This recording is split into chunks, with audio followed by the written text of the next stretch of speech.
Hi,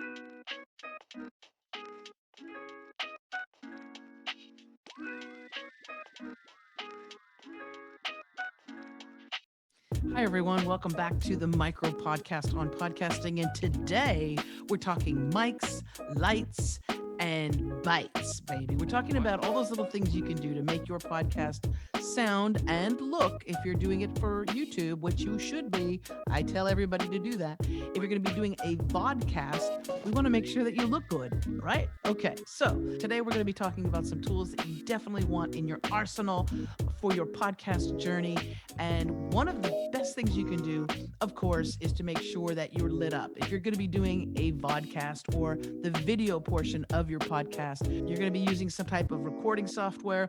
So you'll probably be using Zoom. I am assuming you don't have to, but this is what I tell all of my coaching clients. Zoom is very easy to use. It's extremely powerful, and you can get a lot done. That's how I record these micro podcasts. Now, that said, there are some things that you need to know when you're using Zoom. Did you know, by the way, that there are settings in your Zoom account where you can actually change the way you look? That's right. You can add lighting. You can add more light to your video presentation. You can also spoof up your appearance, so to speak, and take away some of those wrinkles and little spots and weird things that you have. It's all in the Zoom settings, but I always use the beautifying filter to make sure that I look as good as possible. And I use the lighting feature as well to help bring more light. Now, that said, there's a certain amount of light that will be brought in from Zoom to help your videos, the video portion of your podcast. But as anybody with any half of a brain would know, you also want to have some additional light. And because I wear glasses, you can see that I have a ring light. Now, a ring light is a great thing to have. If I take my glasses and I point them down here, you don't really see too much that I have a light, but I have to keep my head here. I don't care if you see that I have a light. I've got glasses. They reflect light. It's okay. But you want to make sure that you get a light. And I have a little portable, oh my goodness, it's a ring light. I've been using it for a very long time. You can see that right there. You see when I don't have the light on me, look how, well, see, Zoom's doing a really great job, but I can look a little bit darker. So we want to fill in all those shadows and I just dropped my Darth Vader. So make sure that if you do have a light, you have something that has a dimmer on it so that you can adjust it depending upon the time of day. Now, this micro podcast would not be complete if I didn't talk to you about microphones. Microphones, it's a personal thing. It's a personality thing. Some people like to have lavalier microphones. That's fine. That's good. The sound quality may not be as good as a direct close-up podcast microphone. There's tons of them out there. I will post a few of my favorites in the show notes that you want to check out. You can get them on Amazon and be delivered to you if you're a Prime member like the next day.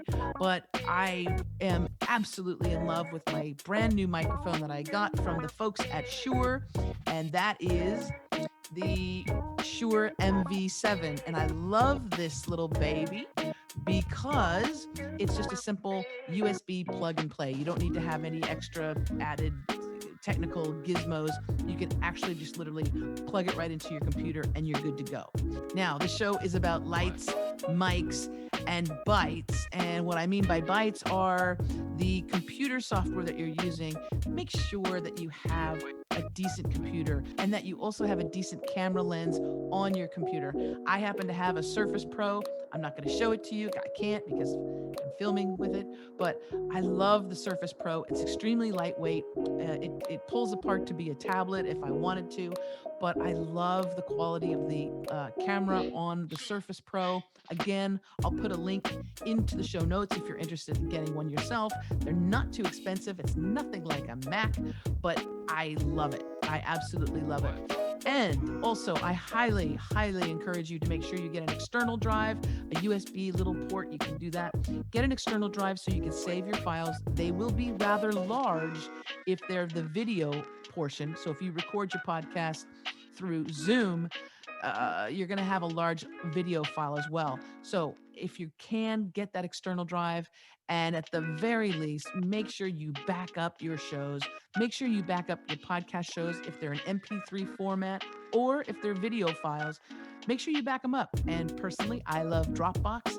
I use it all the time for my clients. It's a great way to share files between my coaching clients and myself. But I also use Dropbox to save my important shows that I want to make sure never ever get lost. I throw that up into Dropbox and I can retrieve them at a moment's notice.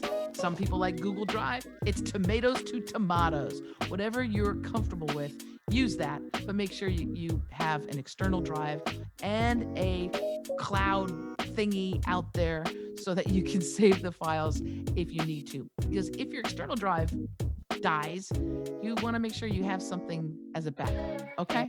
All right. That's it for today's show. If you want more information about me and my coaching, you can go to christineblasdale.com. There'll be a little thingy here for you to follow, and I'll make sure that I have all my recommendations in the show notes. And make sure that you do subscribe to this YouTube channel so you can get updates on all brand new episodes. And thank you again for tuning in to the Micro Podcast on Podcast.